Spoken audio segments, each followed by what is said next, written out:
Welcome to YSM news. తాగే నీళ్లలో చిటికెడు ఉప్పు కలుపుకోవడం పాత అలవాటే. దీనివల్ల ఎన్నో ఆరోగ్య ప్రయోజనాలు ఉన్నాయి. అంతేకాదు కొన్ని రకాలైన ఆరోగ్య సమస్యలకు దీన్ని పరిష్కారంగా భావిస్తారు. రక్తపోటు సమతూకంలో ఉప్పు అధిక మోతాదులో తీసుకుంటే రక్తపోటు పెరుగుతుంది. కానీ కొద్ది మొత్తంలో తీసుకుంటే మాత్రం రక్తంలో ఫ్లూయిడ్లను సమతూకంలో ఉంచుతుంది. అలా రక్తపోటు ఆరోగ్యకరంగా ఉంటుంది. ఉప్పు మన జీర్ణ వ్యవస్థలో కీలకంగా ఉండే లాలాజలం ఉత్పత్తిని, జీర్ణశక్తి ఎంజైమ్లను క్రియాశీలం చేస్తుంది. నీళ్లలో చిటికెడు ఉప్పు వేసుకోవడం వల్ల జీర్ణశక్తి పెరుగుతుంది. పోషకాలు శరీరానికి సరిగ్గా అందుతాయి. ఉప్పులో ఉండే సోడియం మన శరీరంలో ద్రవాలను క్రమబద్ధం చేస్తుంది.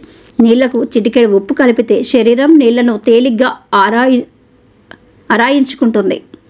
ముఖ్యంగా వ్యాయామం తర్వాత, బాగా చెమట పట్టిన తర్వాత ఇలా చేయడం మంచిది. శారీరక శ్రమ కారణంగా శరీరం సోడియం, పొటాషియం లాంటి ఎలక్ట్రోలైట్లను కోల్పోతుంది. తాగే నీళ్లలో ఉప్పు కలుపుకుంటే నష్టపోయిన ఎలక్ట్రోలైట్లు తిరిగి శరీరానికి సమకూరుతాయి. నాడులు, కండరాలు, కణాల పనితీరు మెరుగుపడుతుంది. ఉప్పులో యాంటీబ్యాక్టీరియల్ లక్షణాలు ఉంటాయి. ఇవి శరీరంలో పేరుకున్న టాక్సిన్లు, ప్రమాదకరమైన బ్యాక్టీరియాను పారద్రోలుతాయి. నీళ్లలో ఉప్పు వేసుకుంటే అది శరీర మలినాలను తొలగించడంలో దోహదపడుతుంది. ఆరోగ్యానికి హామీ ఇస్తుంది.